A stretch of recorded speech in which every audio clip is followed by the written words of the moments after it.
because I'm so overweight I can't even tie my own shoes. There's people looking at me right now. They're all right here. Hello. Hello. Hello.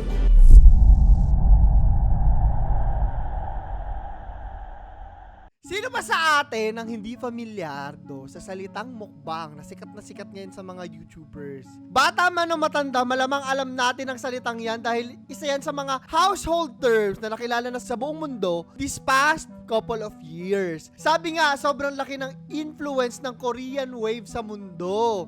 No, to a point na ilang Korean words gaya ng mukbang ay kasama na ngayon sa English dictionary bilang hybrid words o yung mga salita nag-originate sa ibang language at hindi talaga English. Ang daming mga mahilig na talaga sa mga Korean yan, K-drama, K-pop. Dati ayoko pa ng samgyup, ngayon nagsa-samgyup na madalas. Diyos ko dahil dito kaliwat kanan yung mga influencers na gumagamit ng mukbang as content kasi napakarami talagang mga views talaga pag nagmumukbang sila. Ilan sa mga controversial na YouTubers na tinatawag din na mukbangers ay sila Kate Yap, ayan, Hamzy, at isa sa mga pinakasikat at controversial ngayon, ang paborito ni Tyron, si Nico Cado Avocado.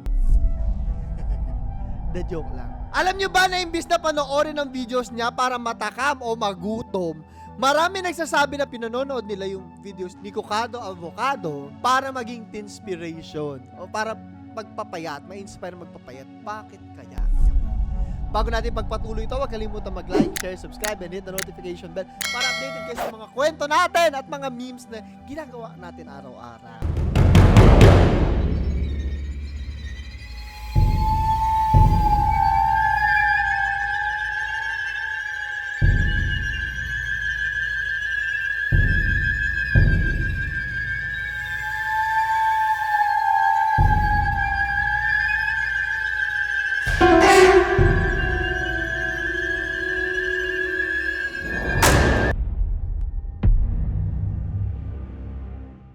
Si Nicolas Perry, yun pala yung pangalan niya, o mas kilala bilang Nico Cado Avocado, ay isang sikat na mukbanger o yung tipo ng internet celebrity na mahilig magmukbang o those who eat for views. As of September 2021, meron na siyang 5.5 million subscribers at 1.15 billion lifetime views sa 5 YouTube channels niya. 5 ang YouTube channels niya. Bata pa lang siya, diagnosed na siya with depression and prescribed antidepressants sa age of 7.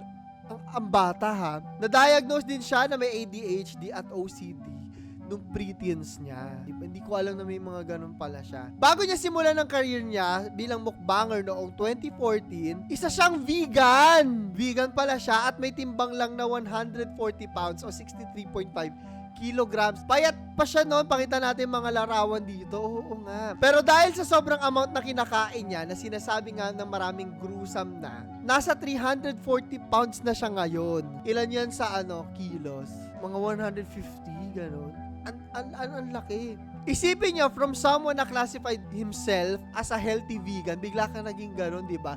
At saka hindi talaga siya healthy. Hindi naman sa inaano natin body positivity, pero hindi talaga healthy kung nakikita niyo yung kinakain talaga. Nakikita ko rin na to the point na nakakadiri na yung pagkain. Hindi na siya siguro yun yung dahilan kaya parang inspiration din siya. Parang nasusuka ka na sa pagkain pag sobra-sobra na.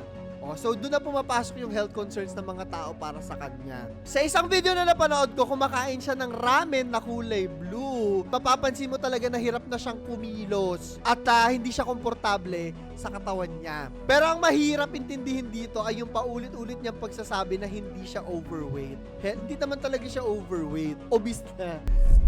Magkaiba kasi yun, di ba, dun sa BMI, normal, overweight, obese.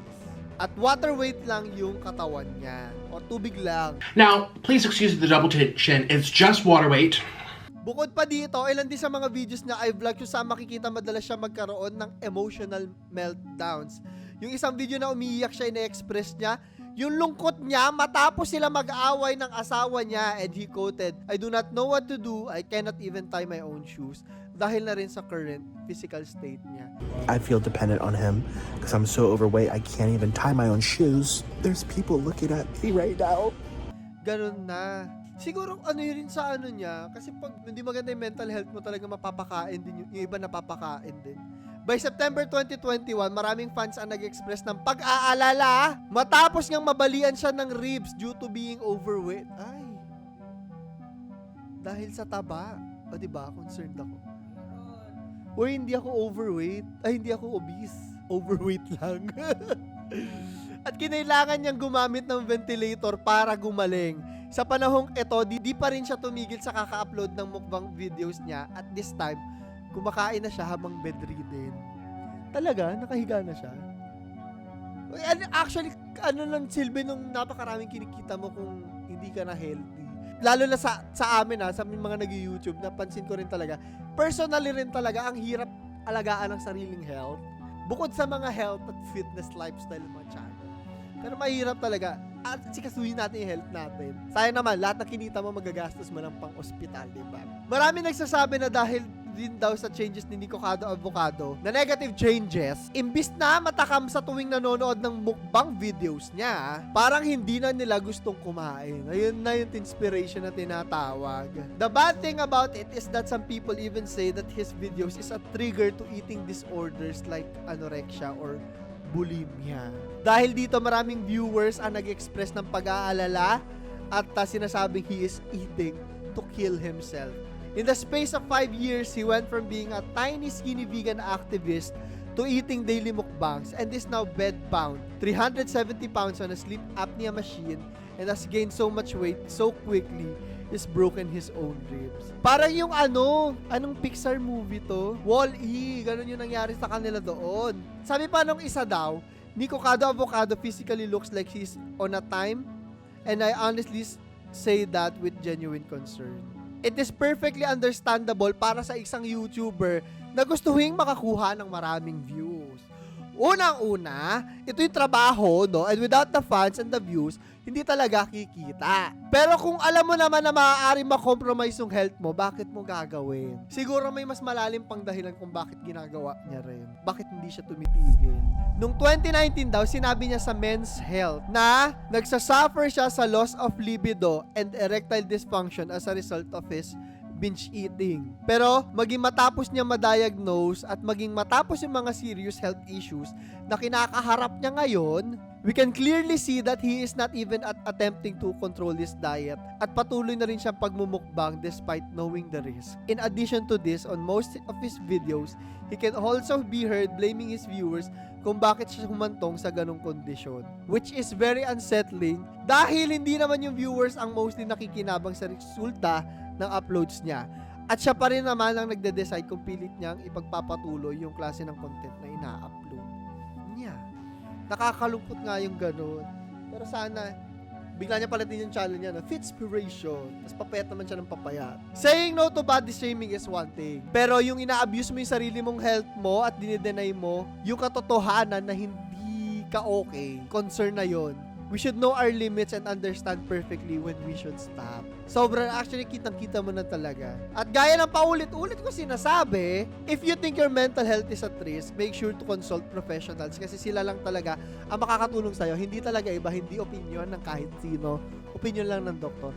Actually, ang dami mga YouTubers na humihinto pansamantala for their mental health kasi mahirap talaga gumawa ng content ng sunod-sunod. Ito pa, medyo physical na yung sa kanya kasi mukbang, diba? Imaginein mo. Hanggang ngayon patuloy pa rin siya sa pag-upload ng mukbang videos na concerning talaga, no? At sana matapos na rin yon. Sana ma-realize na rin sa sarili na hindi okay. At sana walang gumaya sa kanya. Yun. Wala namang masama sa pagbumukbang. Masarap talagang lumamon paminsan-minsan. Pero pag nagiging gaya na sabi nila, di ba, lahat ng sobra ay masama. Lahat kailangan regulated lang. At kahit alam ko hindi naman ako super fit, tinatry ko rin naman sa sarili ko. Palagi, no? Yan naman talagang goal natin lahat na maging fit tayo lahat. At sana may natutunan kayo. Sana mas pahalagahan natin yung health natin. Kasi kaya nga nasabi ko, anong silbi ng marami kang kinikita at kung ano-ano. Kung ikakamatay mo naman, kung hindi na maganda yung health mo, diba? Anyway, yun lamang po video natin para sa araw na to. Sana may natutunan kayo. Ito si Claro, the 30 Papa. Huwag kalimutan mag-like, share, subscribe, and hit the notification bell.